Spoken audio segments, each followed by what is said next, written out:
I'm Terrence James, and today I've got the keys for the brand new 2025 Honda Ridgeline. And the question I want to answer is, if you're a city slicker like me, is this SUV meets truck a better daily solution than a real truck masquerading as an SUV? Let's go.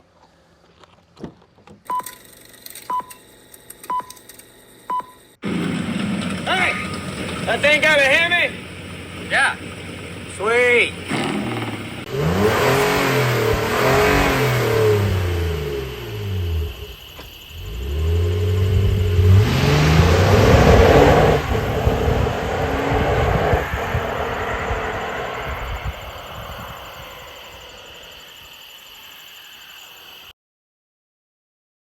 All right, so now what I want to do is I want to show Chris and I want to show you at home basically my first impressions and some of the facts I've learned about this vehicle.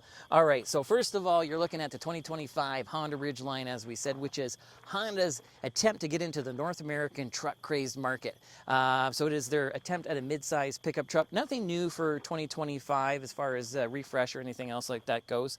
But some of the things to point out is that I really like about the truck, it's unique looking. I mean, right away when I walked up to it, it does kind of look like an SUV meets a pickup truck, and I like that. So not everybody is going to, but you know, the idea of this episode is to say that, you know, most of us don't actually need a truck, and this is it. And it's kind of got its own unique look, but it still looks rugged, especially with the TrailSport. Now, one of the things I'd like to say too is, you know, when we're talking about mid-sized trucks, this technically competes against like a Toyota Tacoma, for instance, or a Ford Ranger. A lot of people would recognize, but those ones seem to have a little bit more truck type options. But for this segment, what we're trying to say, for most of us, what we need a car truck for, Honda knows their audience and they've given you exactly what you want. So whether you get the base sport or you get the midline here with the TrailSport or the top black edition, really Honda gives you everything. And we're going to talk about the features in a second, including the powertrain. So it's kind of a one-size-fits-all powertrain, but it's a good one. You got your 3.5 liter V6 naturally aspirated engine in here with VTEC, and it has 280 horsepower, 262 pound-feet of torque, which is capable of rocketing this 4,500 pound mid-sized truck from 0 to 60 in around 6 seconds, quarter mile in 14.6, 94 miles an hour, give or take. And it does the 300-foot brake test. Not great numbers, 180 feet, but it does have four-wheel disc all the way around, and not so great on the skid pad either at about 0.78. But again, it does really, really well, because this truck, all teasing aside, it's not a sports car. It has four-wheel independent suspension, whether you get the base all the way up. So, plus, you know, this TrailSport's got those general grabbers on the general grabber all-terrain tires. yes, that is TrailSport exclusive as well. So it also has, as we said, independent suspension all the way around, and that is great because normally on a truck they got a live axle and you're bebopping all over the place, where this is going to drive, just be almost as capable at 5,000 pounds of towing, of active urban lifestyle that you can hang off the back like a Kawasaki Ninja. But yes, you also get these all-terrain tires, so 18-inch rims all the way around on the Honda Ridgeline. You get these nice-looking alloy wheels with the all-terrain tires. You get all seasons in the other ones. As we said as well, you're going to run that power through a 9-speed ZF automatic, which is a great automatic transmission. They have an even better one now with their 10-speed in-house. But what this has, which we're going to talk about in the performance end, and what we learned after a week, is the Honda all-wheel drive system. So it's great because it's front-wheel drive, so you know it's less wear and tear on the vehicle, better for fuel efficiency, but it is seamless how it puts that power to the back. And it's got torque, dynamic torque, so it can send it around to all the different wheels, and it acts a lot more like a two-wheel drive or a rear-wheel drive pickup truck with that stability and confidence of having all-wheel drive. Now, when we come to the back here, it does only have a 5'3" box, but that's in line with everybody else as well. And the nice thing with the Ridgeline, even though it's a little bit more shallow of a box, it happens to be 50 inches in between the wheel wells. So unlike the other trucks, you can actually put a lot more flat items back here. And one of the things that the other trucks... Well, and the thing I noticed too is that it doesn't really have wheel wells. They're not pronounced like they are exactly. So in a body-on-frame truck like our Canyon. So it's actually quite usable. And then look at this. You've got a weather-tight trunk. That's about the size of, maybe even bigger than a Mazda Miata, which we're going to have in a week or two. So, and the spare tire is nice in there. It's a lot easier to get if you ever do have it's a donut, which we don't like, but at least it's there and it's real. And you have a drain in here. So not only can you keep everything watertight, but if you have stuff, you know, like a cooler or anything, you're treating this like a cooler, you hunt or anything, you can actually drain that out. And one of the other things too, if that's not convenient to get back here, check this out. Barn door type thing. Look at this. Is that fantastic or what? That is amazing. It's like an old Chevy Astro. Yeah, it's absolutely incredible. And it feels as heavy duty as any truck you'd want. Of course, you got that trailer hitch back here, dual exhaust for our VTEC. One of the things we found though when we picked up this trailer is that Honda only provides us with a 7-pin connector for the trailer connector back here. So we actually had to buy an adapter because we had a 4-pin connector on the trailer. Come on, Honda, I want my $26.99 back. But other manufacturers will provide both connections as standard. But thank you for Chris bringing that up. But one of the things I like, because as I said, this is based on the Pilot, which is an awesome SUV, a good size and super rugged, and it's unibody, which means that it's going to handle a lot better and distribute that weight across a lot better. But we want to talk about cargo on the inside, and look how far open these doors open like an SUV, so you can get stuff in and out quite easy. Moose Baby fits in, as you can see from the B-roll, no problem. And these seats flip up here, which I really like. So 60-40, and then you got load level space there. If you want, you can even fit our Doug Gilmore hockey stick in there. So it works really, really well. And when we flip that seat down and I come in here, sitting behind myself again, this is basically a Honda Pilot. So I'm 5'7", Tom Cruise tall, and as you can see, sitting behind myself, I have all kinds of leg room. I've got lots of headroom, and you know what? These are actually comfortable back seats that you wouldn't mind spending time in here, unless you have a Moose Baby. Plus you get your own climate control and heated seats back here too. Yep, we got 3-zone. Oh yeah, unlike that Civic Hybrid. Oh yeah, and there's vents. So Moose can breathe. And then coming up here, as I was mentioning, you're looking at anywhere between $54,000 Canadian MSRP plus fees and taxes, all the way up to about $60,000 for the Ridgeline. But whether you get that Sport base or all the way up to the Black Edition or this TrailSport, Honda gives you all the technology. So you get the Apple CarPlay, Android Auto, wireless charging, and you get all the safety tech. So Honda sensing, and it's some of the best in the market, and they don't cheap out, which I really appreciate. The only thing I have to say is that after a week of living with it, the Honda sensing on this, I don't know if it's because it's a press vehicle, which is essentially a loaner, and it's been rode hard and put away wet, so we'll give it the benefit of the doubt, but the truck seemed to wander a little bit, even in lane centering, and fought me a little getting over into the other lane, but it was not angry like the Toyota, and it wasn't bossy like my Volkswagen. This is also based off the previous generation Pilot, so it's probably an older generation Honda sensing. Exactly. And you have everything else that you could ever want, especially in a top trim like this. For an extra couple $1,000, you get heated leather seats, you get power, obviously you get memory, which ties into mirrors as well. When you reverse, the mirror folds down if you have it set up that way. And the main thing is cup holders, I got them. Seating position, I got it, and my phone all week worked great. So yeah, these door panels basically look identical to the ones that were in the Odyssey that we did a few weeks back as well. The other nice thing too with Honda, I'll grab the key here, we've got on the key fob, if I can focus it in, this is driver 1 key fob. So that ties in with the #1 memory position on the door too. So if you've got multiple drivers, it will, depending which key fob you've got your stuff programmed to, it'll move your seat automatically for you. And the only other thing that I really appreciate with Honda before we take this thing on the road is this. Remote start, right from the factory. I love that. And that means it's time to hop behind the wheel and show you what we learned performance-wise after a week. Okay, Chris, now it's time to tell you what I learned after a week, and the only thing I care about is the traffic light Grand Prix acceleration test, where we race up to that fake stoplight as fast as we can just to hammer on the brakes. But we're not going to hammer on the brakes because we got a trailer in the back for this one, and we don't want a jackknife. All right, so we got it in sport, because why wouldn't you? And we got my wife's motorcycle on there, and she'll probably kill us if we jackknife. Agreed. All right, here we go. Oh!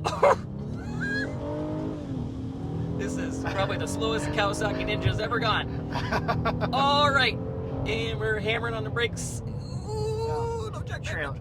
Trailer braking. Oh. Yeah, we don't got any brakes on this trailer. No, like an old man in a bath. Pass!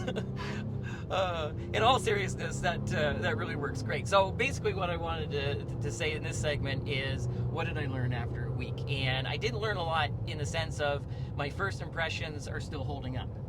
Because this is as we were saying in the introduction, this is basically an SUV meets pickup truck, and for most people, I mean, there's studies out there that say approximately 7% of people or something along those lines, it's under 10%, actually tow, and maybe 30-40% at some time put something in the box of their truck.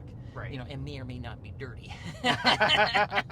So the point of it is probably like 3/4 of people don't actually need a truck, if you know what I mean. So right. Honda knows their clientele, and then this thing is basically a Honda Pilot with a box on the back, and I think that's a great thing, because with the second generation, because of course these came out, the Ridgeline, in the early 2000s, around 2004 or 5 or 6, something like that, and they sold big numbers of it, and then in 2017 there's a little hiatus, and in 2017 they brought it back out, and it's on this platform, the Pilot platform. It's been changed and engineered to be even more stiffer, because it wasn't really a problem, and it's even more stiff. Like, this thing is very capable, and not only is it capable, but the idea of it is, and what I want to try to show, and what I did for a week, is most people are driving it like an SUV. It's kind of like my Golf R, and it's got a drift mode and all these things. Well, have I ever taken that car to a track? That'd be a YouTube show. It's the same thing. Yeah, it's great that your truck can tow 7,000-8,000 pounds, but how often? That's a big trailer. Right, and most like 1500s, like people buy now, most of those are capable of doing 10,000-12,000 pounds of towing capacity on the back.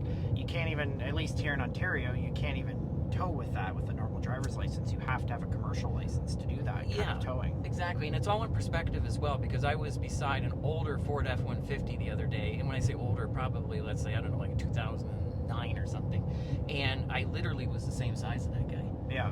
So these are really, it's a mid-sized truck, but mid-sized trucks have gotten a lot bigger. So this is a very, very capable truck if you need it to be. But on the same note, for most of the time, it is as pleasant to drive as any vehicle. So, the ironic thing is, thank you, Honda, we've got to do Civics a bunch, and ironically, because the Civic's gotten so large, I find it more intimidating to drive a Honda Civic, a new Civic, than I do this or the Pilot they let us borrow around a year ago, because that Pilot drove really small for a bigger vehicle. Like, the way it handles with this all-wheel drive system set up to be dynamic, you know what I mean? You don't have that punishment. That way it behaves a lot more like a rear-wheel drive or a two-wheel drive pickup truck, which is great, but with that stability and confidence that you get with the all-wheel drive. And that's the thing with the Honda all-wheel drive. Again, not why are we talking about a Golf R hatchback, but I have a very sophisticated all-wheel drive system in that car that's performance-oriented, where it can shift a certain amount of torque to the back wheels to give the impression that you're driving a rear-wheel drive car. But in my car, even though it's a performance car and it's one of their top trims, and you've driven it, there's this little disconnect where you can feel the difference. There's a delay. Delay, that's a better word, yes. Whereas this thing here, the Honda Acura product, I don't feel any delay in between the front and the back. It's incredible how smooth it is. No, they've done a really good job, I think, of fine-tuning that stuff out. I think because of that Acura super handling all-wheel drive system, companies always trickle that stuff down. So I think they've taken what they've learned in the Acuras and they've trickled it down into the Hondas, because they never used to have great all-wheel drive systems in Hondas.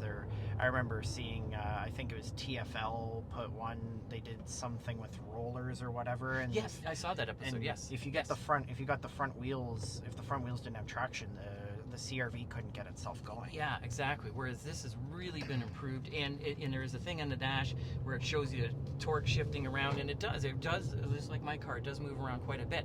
But the idea of this, like I said, is, you can see by the B-roll that you can do truck stuff on the odd small percentage of time that people like me, the city slicker, would actually do truck stuff. As you see, we got this motorcycle trailer on the back, so we got our 5,000 pounds of active urban lifestyle on the back there, right? And that's what most people are going to have. Some jet skis, a small pop-up trailer, motorcycle, things like that. You could do it no problem. And from the B-roll, you could see us putting in the Honda branded rims and tires for snow tires, because a lot of people are gonna. That's the idea. Because if you have a Honda Pilot, yeah, you can put the seats down, and things like that. But then you got dirty things going in the back. You're gonna put a mulch in there and things like that, and you're gonna make it stink.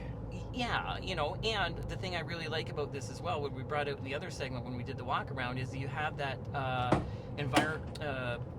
you know, the trunk under. The trunk under the floor of the bed. Weatherproof, Yep. weatherproof, right? Yep. Which is so cool because, and it's probably, I don't know exactly, but it's like basically the same size of a Mazda Miata trunk or a little bit bigger, so it's decent enough.